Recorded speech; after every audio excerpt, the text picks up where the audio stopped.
Hello everyone and welcome back to UGC NET mentor. I hope you are doing well guys. आज की इस video में हम analysis करेंगे 19 जून को हुए फर्स्ट वाले एग्जाम का। आज की इस वीडियो में उन क्वेश्चंस को, उन टॉपिक को डाला है जो स्टूडेंट्स ने मुझे कन्वे करे हैं। अगर आपका आज एग्जाम था तो आप भी कमेंट करके बता सकते हो कि और किस तरह के क्वेश्चन एग्जाम में पूछे गए थे। इससे पहले हम आगे बढ़े, अभी तक इस चैनल को सब्सक्राइब नहीं किया सो मेक श्योर आप इस चैनल को सब्सक्राइब कर लें ताकि आपको यूजीसी नेट से related, assistant professor and PhD से रिलेटेड सभी तरह के ऑथेंटिक अपडेट मिलते रहे। चलिए गाइस कंटिन्यू करते हैं और डिस्कस करते हैं। तो गाइस जो पेपर का लेवल था वो इजी टू मॉडरेट था। कुछ क्वेश्चंस इजी थे जो कि एक ही बार में हो गए थे, और कुछ क्वेश्चंस मॉडरेट लेवल के थे जिसमें टाइम लग रहा था सॉल्व करने में। तो पेपर जो था मिला जुला था, ऐसा है स्टूडेंट्स का कहना है। ये मैं ओवरऑल पेपर की बात कर रहा हूँ। इसके अलावा हम टॉपिक की बात करेंगे तो यहाँ पर क्वेश्चन पूछा गया था लैंड, मैन एंड वैन के ऊपर, मैचिंग से रिलेटेड क्वेश्चन था। तो सबसे पहले तो आपको फुल फॉर्म पता होनी चाहिए। एक यहाँ पर एक पैन भी होता है, this is types of network. तो ये पैन जो होता है that is personal area network होता है, लैन होता है local area network, then MAN होता है आपका मेट्रोपॉलिटन एरिया नेटवर्क, देन वैन होता है आपका वाइड एरिया नेटवर्क। तो ये इसके इनकी फुल फॉर्म्स है, ये आपको अच्छे से याद कर लेनी है। देन इसके बाद कुछ बेसिक्स और समझ लेते हैं इनके।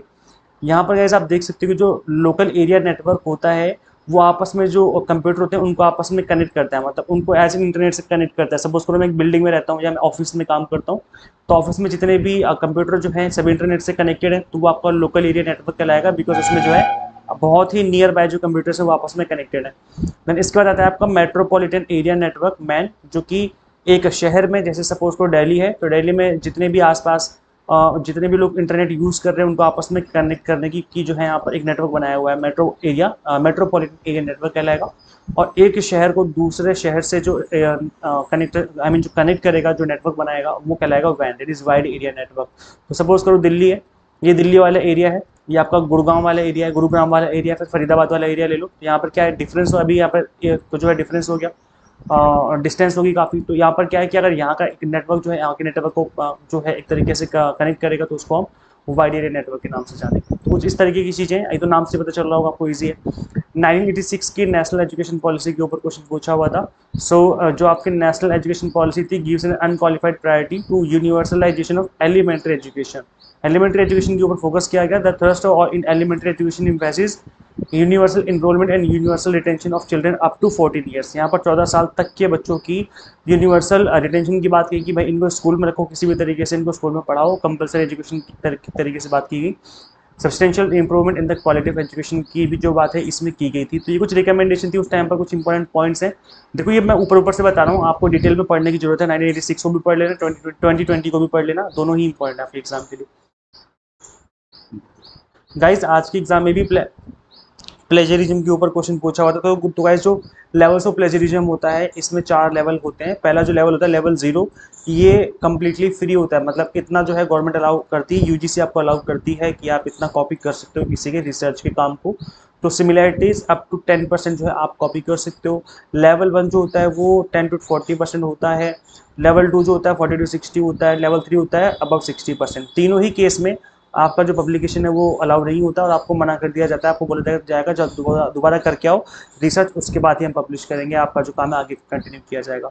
इसके अलावा टीचिंग एप्टीट्यूड, टीचिंग मॉडल के ऊपर जो है क्वेश्चन पूछे गए थे। टाइप 1 टाइप 2 एरर के ऊपर क्वेश्चन पूछा हुआ था।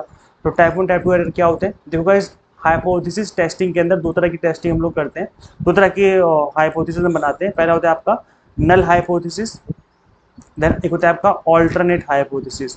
तो यहाँ पर जो आपका नल हाइपोथेसिस होता है, नल हाइपोथेसिस अगर ट्रू है उसको आपने कर दिया रिजेक्ट, तो ये आपने टाइप 1 एरर कर दिया। इसको टाइप 1 एरर कहते हैं, इसको हम अल्फा एरर के नाम से भी जानते हैं। और अगर नल हाइपोथेसिस आपका फॉल्स है देन उसको आपने कर लिया एक्सेप्ट। क्या कर लिया, एक्सेप्ट कर लिया। बिकॉज नॉट रिजेक्टेड का मतलब क्या हो गया कि आपने एक्सेप्ट कर लिया होगा। तो अगर आपका नल हाइपोथेसिस फॉल्स है और आपने उसको कर लिया एक्सेप्ट, तो ये होता है आपका टाइप 2 एरर, जो कि बीटा एरर के नाम से भी जाना जाता है। तो ये कुछ बेसिक्स हैं, इससे आपको अच्छे से पढ़ लेना है, समझ लेना है। वैसे मैंने बताया था कि कल की क्लास में भी मैंने इसको एक्सप्लेन किया था, कल ही मैंने एक्सप्लेन किया और आज ही इस पर क्वेश्चन बन गया एग्जाम में। तो जिन बच्चों ने कल वाली एनालिसिस वीडियो देखी होगी मेरी, डेफिनेटली उसका वो आंसर करके आए होंगे, है ना। कल का मतलब 17 जून का जो एग्जाम हुआ था। चलिए गाइस आगे बढ़ते हैं। टाइप्स ऑफ रिसर्च पे क्वेश्चन पूछा हुआ था, मैचिंग से रिलेटेड क्वेश्चन था कि कौन सी जो रिसर्च है उसमें किस तरीके का काम किया जाता है, इस तरह का कोई क्वेश्चन गिवन था। देन इसके बाद डेटा इंटरप्रिटेशन पे क्वेश्चन था, मेल फीमेल का डेटा गिवन था, परसेंटेज बेस्ड मॉडरेट लेवल का क्वेश्चन पेपर था। जो क्वेश्चन था वो हो गया था। मॉडरेट लेवल का था, थोड़ा सा कैलकुलेटिव था, कैलकुलेशन करनी थी, बट क्वेश्चन हो गया था। IoT पे क्वेश्चन था, IoT की फुल फॉर्म क्या होती है, इंटरनेट ऑफ थिंग्स, ये इसकी फुल फॉर्म होती है। Describes physical object with sensors, processing abilities, software and other technologies that connect and exchange data with other devices and systems over the internet और other communication network. तो ये जो basics हैं internet of things हैं, इसका एक अलग ही topic है और आई थिंक इससे पहले इस तरह इसके ऊपर क्वेश्चन नहीं बने, बट आपको इसके बारे में पता होना जरूरी है क्योंकि अब जो है इसके ऊपर भी क्वेश्चन पूछे जा रहे हैं। MS एक्सेल के ऊपर क्वेश्चन पूछा हुआ था, ये मैंने अपने क्रैश कोर्स के अंदर MS एक्सेल को कंप्लीट तरीके से कवर करवाया हुआ है, बेसिक्स बताया हुआ है प्लस फॉर्मूला जो यूज होता है उनको भी मैंने एक्सप्लेन किया हुआ है। तो जिन स्टूडेंट्स ने अगर कोर्स लिया होगा तो उनको डेफिनेटली ऐसे एडवांटेज मिला होगा। कंप्यूटर मेमोरी पे क्वेश्चन बना है, जैसे रैम हो गया, रोम हो गया, इस तरह की जो मेमोरी होती है, प्राइमरी मेमोरी, सेकेंडरी मेमोरी, इनको अच्छे से पढ़ लीजिए आप लोग, ये इंपॉर्टेंट आपके एग्जाम के लिए। देन इसके बाद एजुकेशन कमीशन से गाइस अगेन क्वेश्चन बना है, प्री इंडिपेंडेंस कमीशन का पूछा गया था, तो आई थिंक प्री इंडिपेंडेंस तो हंटर कमीशन ही आता है, इसको आपको अच्छे से पढ़ लेना है। इसके अलावा राधा कृष्ण कमीशन जो कि 1948 में बना था, यूनिवर्सिटी एजुकेशन कमीशन के नाम से जो जाना जाता है, तो ये भी इंपॉर्टेंट है। Mudaliar commission, Kothari commission, national education commission, इनको आप अच्छे से पढ़ लीजिए, ये ज़्यादा ही आपके एग्जाम के पर्पज से इंपॉर्टेंट है। तो एजुकेशन कमीशन तो हमेशा से ही इंपॉर्टेंट रहे, इनको अच्छे से पढ़ लेना है आपको। हायर एजुकेशन इंस्टीट्यूशंस की स्टैब्लिशमेंट ईयर्स के ऊपर क्वेश्चन पूछा गया था, एयर पॉल्यूटेंट के ऊपर क्वेश्चन पूछा हुआ था गाइस, बायोडाइवर्सिटी पे क्वेश्चन था, DDT पे क्वेश्चन गाइस पूछा हुआ था आपके एग्जाम में।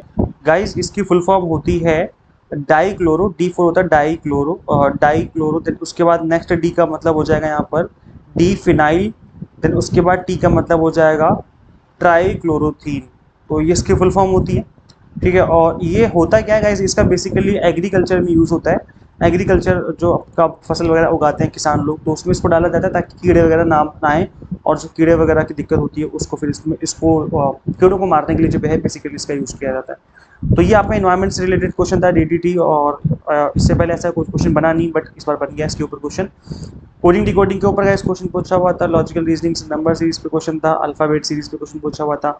ट्रेन का क्वेश्चन था कि ट्रेन कितनी स्पीड से जा रही है, दूसरी ट्रेन वहाँ से आ रही है, कितनी स्पीड से क्रॉस करेगी, इस तरीके का क्वेश्चन किया था। एग्जैक्ट क्वेश्चन याद नहीं है तो क्वेश्चन डाला भी नहीं है। प्रॉफिट लॉस के ऊपर गाइस 4 क्वेश्चन पूछे हुए थे, काफी इंपॉर्टेंट टॉपिक है ये।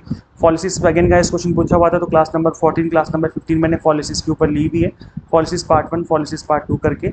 और ये जो क्लासेज है वो इंपॉर्टेंट टॉपिक सीरीज के अंदर मिल जाएंगी, क्लास नंबर 14, 15 है। इंपॉर्टेंट टॉपिक सीरीज का लिंक मैं इसी वीडियो के description box and comment box में दे दूंगा। तो अभी तक आपने नहीं देखा, आपका एग्जाम होना अभी बाकी, टॉप इन क्लासेस को जरूर देखें, डेफिनेटली आपका टॉपिक अच्छे से प्रिपेयर हो जाएगा। न्याय फिलोसफी का इस क्वेश्चन पूछा हुआ था, देखो न्याय फिलोसफी के अंदर जो नॉलेज होती है, जो बुद्धि होती है, वो 2 तरीके से गेन की जा सकती है, तो अनुभव से या तो स्मृति से।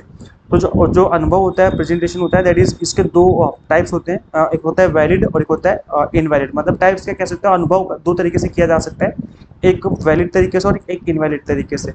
वैलिड के अंदर जो है 4 प्रमाणाज आ जाते हैं, टोटल 6 प्रमाणाज होते हैं, बट न्याय फिलोसफी के अंदर टोटल 4 प्रमाणाज ही एक्सेप्ट किए गए हैं। तो उसके अंदर परसेप्शन हो गया, इन्फेरेंस हो गया, कंपैरिजन हो गया, टेस्टिमनी हो गया। और इनवैलिड जो होता है दैट इज अप्रमाण, जिसको हम लोग कहते हैं। इसके अंदर बेसिकली 3 तरह के जो है चीज़ें आती हैं, पहला होता है डाउट, देन आता है आर्ग्यूमेंट, देन आएगा एरर। तो ये जो 3 है इसके अंदर आएंगे इनवैलिड मीन्स ऑफ नॉलेज के अंदर, देन आएगा मेमोरी, स्मृति के अंदर करेक्ट होगा या फिर फॉल्स होगा। तो ये कुछ तरीके हैं जिसके थ्रू जो है बुद्धि नॉलेज जो है वो गेन की जा सकती है न्याय फिलोसफी के अंदर। तो इससे रिलेटेड का जो क्वेश्चन है वो आपके एग्जाम में बना था। इसके अलावा जो रीडिंग कॉम्प्रिहेंशन था वो इजी था, पेरेंट टीचर से रिलेटेड था, इजी क्वेश्चन था, हो गया था। सोलर एनर्जी पे गाइस क्वेश्चन पूछा हुआ था। तो ये कुछ ऐसे टॉपिक हैं जो कि आपको करने हैं, इंपॉर्टेंट है गाइस। अब देखो, अगर आपका एग्जाम अच्छा गया है तो अच्छी बात, एग्जाम अच्छा नहीं गया है तो दिसंबर वाले एग्जाम की तैयारी आप कर सकते हो स्टार्ट, और ज़्यादा डिले ना करते हो आप स्टार्टिंग से करो, 1-2 दिन का गैप कर लो, उसके बाद आप तैयारी स्टार्ट कर लो अपनी। और जितना ज़्यादा टाइम दोगे आप एग्जाम को, उतना ही हाई चांस होगी कि आपका दिसंबर वाला जो एग्जाम है वो क्रैक हो जाएगा। तो इन चीज़ों को ध्यान में रख करके हम आपको exam target based course available करवा रहे हैं for December 2023 session. Paper 1 commerce management and pol science की तैयारी हम आपको यहाँ पे करवा रहे हैं, completely exam target based preparation आपकी हो जाएगी। गूगल प्ले स्टोर से आपको simply UGC NET mentor app install करिए, अगर आप iOS यूज़र हो तो उसका लिंक भी आपको इसी वीडियो के description box and comment box में देखने को मिल जाएगा। और कैसे भी आपका एग्जाम होना अभी बाकी है, तो आप क्विक रिवीजन करने के लिए पेपर 1 के ऑल 10 यूनिट्स का जो जितने भी इंपॉर्टेंट टॉपिक होती हैं, 20 से 25 जो इंपॉर्टेंट टॉपिक है, इनको मैंने कवर किया हुआ है इस इंपॉर्टेंट टॉपिक सीरीज के अंदर। इस सीरीज का लिंक मैं दे दूंगा इसी वीडियो के description box and comment box में। सो गाइस इस सीरीज को जरूर फॉलो करें, डेफिनेटली आपके जो पेपर 1 के इंपॉर्टेंट एवरग्रीन टॉपिक है वो अच्छे से कवर हो जाएंगे। So thank you so much for watching this video, share this video with all net aspirants and subscribe for UGC update and assistant professor job updates. Guys मिलते हैं फिर next video में, थैंक यू सो मच।